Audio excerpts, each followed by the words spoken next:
Welcome sa Dries TV. Kung interesado ka sa ganitong news, huwag kalimutang isubscribe ang ating YouTube channel. Maraming salamat! Welcome po ulit sa ating panibagong update tungkol kina Kim and Paolo Abilino. Sa bawat update natin, tatalakayin natin ang mga pinag-uusapan sa mundo ng social media tungkol kina Kim and Paolo Abilino. Kaya naman kung hindi pa po kayo nakasubscribe dito sa ating channel nako, i-click nyo na po yan and isama nyo na din ang bell button.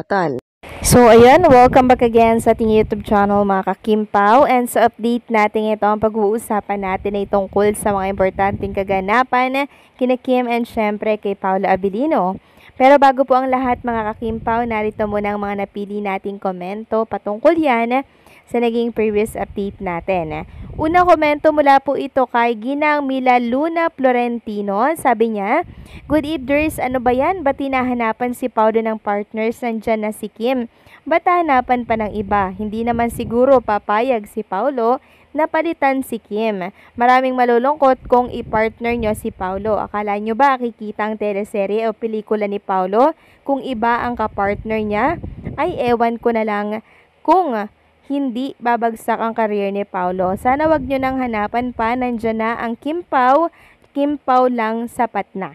So maraming salamat po sa komento, Ginang Mila Luna Florentino. Agree po ako sa inyong komento. Ewan ko ba kung seryoso ang management dyan? Or baka naman pa-under lang ito, diba? Para mataranta po ang Kimpaw Nation. And syempre, hindi po yan tatanggapin ni Paolo Abilino mga ka-Kimpaw. Dahil syempre, masisira po si Paolo Abilino sa mga Kimpaw Nation. Yung career niya din po yung babagsak sa oras na tanggapin niya po yung mga project na hindi po kasama si Chinita Princess. Kasi ang chemistry ni Paolo na kay Kim Chiu po mga Kimpaw. Di ba pinartner na din si Paolo Abilino sa iba? So may chemistry ba? Di ba wala? Pero nang tinambal po si Paolo kay Chinita Princess, doon nagkaroon ng sobrang tinding chemistry. Kahit na may mga edad na sila, di ba? Parang mga teenager pa lang mga ka-Kimpaw kung tayo po ay makiligin sa kanilang dalawa. Diba? Wala kasi yan sa edad mga ka-Kimpaw. Basta malakas ang chemistry ng isang tambalan, kakagatin po yan ng mga tao. Kaya pag ginawa po nila yan, ewan ko na lang baka pagsisihan po nila yan mga ka-Kimpaw. Kaya wag na po nilang subukan. Diba? So maraming salamat sa komento. Ginang Mila Luna Florentino, God bless and mag-iingat kayo palagi. At ang pangalawang komento naman ay mula po kay Ginang Nenita. Sabi niya, "There's ang daming mga negative issue noon pa man, palagi kong naririnig na si Paolo ay wala ng gana din. Ngayon si Paolo ay wala na daw gana dahil itatambal na sa iba sa 2026. Gusto ko lang iklaro nila ha, ito ang totoong mga basher.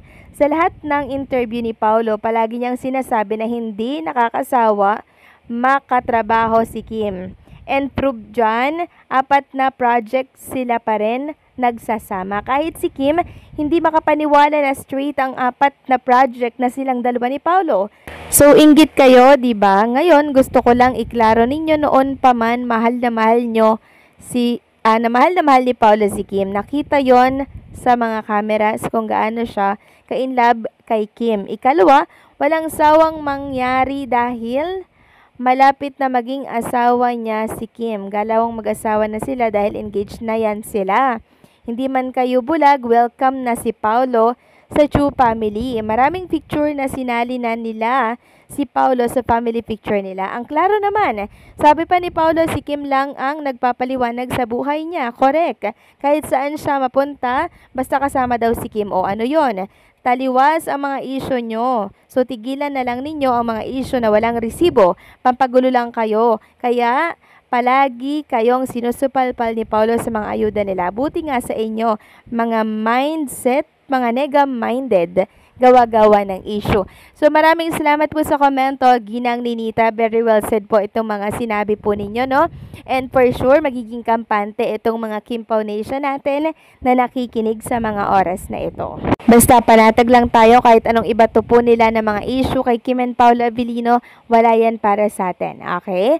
So yun na nga, pag-usapan na po natin mga ka-Kimpaw, etong topic na nakalap natin sa gabing ito. At unahin na nga nating pag-usapan ang ang tungkol nga po dito sa picture na binahagi po ni Kim Chiu sa kanyang Instagram story kanina.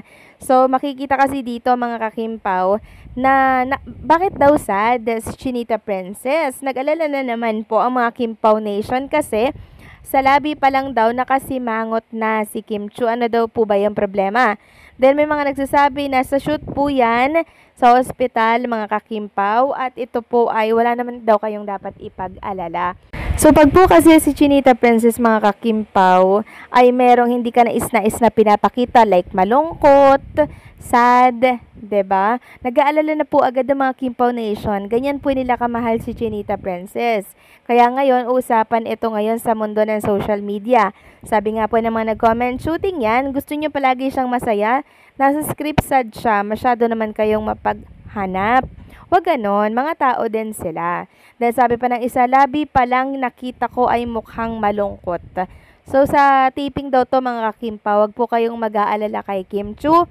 Okay lang po siya, okay? Kasi mamaya baka may mag-alala na naman po dyan ng mga Kimpaw Nation at hindi po makatulog. So ngayon pa lang, bago kayo matulog, binabasag ko na yung usaping yan ha. Wala pong problema si Chinita Princess except doon sa family problem niya and wala namang problema kay Paolo Abilino, okay?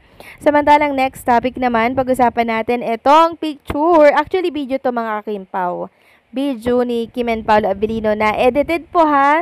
Paalala lamang edited, AI generated ata to. Mula po ito sa isang account po ng Kimpaw. Kimpaw may happy pill credit sa post mo po. And i-share ko lamang dito sa mga subscribers natin itong nakaka-good vibes na video na binahagi mo sa iyong account. So habang nag-jogging-jogging dyan mga kakimpaw, yung video ha, bigla pong humarap si Paolo Abilino kay Chinita Princess. Tapos may inabot po na yung box ng ring mga kakimpaw. Nakaka-happy kahit na edited no mga kakimpaw. Sabi nga po ng mga nag-comment na Kimpaw Nation, sana maging totoo na mag-propose na si Paolo Abilino kay Chinita Princess nang sa ganon, maraming masayang mga Kimpaw fans. Kasi noon pa man po ninanais na po ng mga fans na sana'y makasal sila, sana'y lumagay na sila sa tahimik at magkaroon ng masayang pamilya at 2 anak na kambal. So, 'di ba? Kahit na ganyang edited lamang po mga kakimpaw, nakakatuwa din nakakagaan po ng kalooban yung pagka-miss natin kay Kim and Paolo Abilino, napapalitan po ng alam nyo yun, ng excitement, tapos kaligayahan kahit hindi natin sila nakikita madalas na magkasama mga kakimpaw. Kaya maraming salamat talaga sa gumawa po ng edited na video po. AI generated to ha mga kakimpaw, ulitin ko lamang po, AI generated, pero kahit ganun pa man, nakaka-happy po at nakakataba ng puso itong mga nakikita ko po sa mundo ng social media. So sana kayo din mga kakimpaw bago kayo matulog ha, huwag kalimutan po na ipag-praise si Kim and Paolo Abilino, okay? So paano mga kakimpaw, hanggang dito na lamang po ang update natin. Maraming salamat sa patuloy na pagsuporta.